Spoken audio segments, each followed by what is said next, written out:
এই রোডে আমি আজকে 4 মাস ধরে দোকান চাইতেছি, কিন্তু জায়গার যে মালিক, মানে দোকানের জায়গার যে মালিক, তাদের কথা কাজে কোনো মিল নাই। 4 মাস ধরে অপেক্ষা করার পর হে আমার আশা দিছিল দোকান দিব, আমিও সেই অপেক্ষায় অনেক দিন ধরে বসেছিলাম এই মার্কেটে।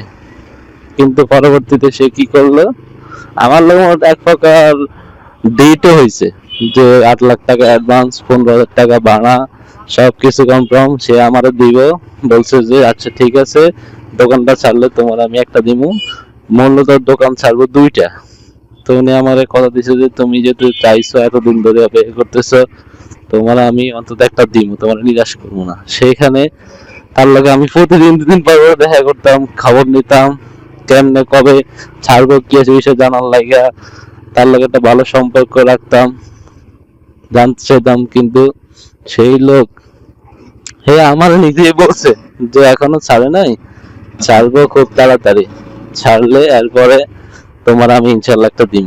কিন্তু এই এমন জবানের লোক মানুষ যদি দিন শেষে যদি কি আরেকজনের দোকানটা দিয়ে দেয়, তাহলে কেমন লাগে বলেন? মানুষ, আজকালকার মানুষের জবানে কোনো মূল্য নাই। তারা জানে না এই জবানের কারণে তারা জাহান্নামে যেতে পারে। মানুষের মুখ হচ্ছে মেন, জবান যদি ঠিক না হয় ওটারও হিসাব দিতে হবে। মানুষ এটা বুঝে না।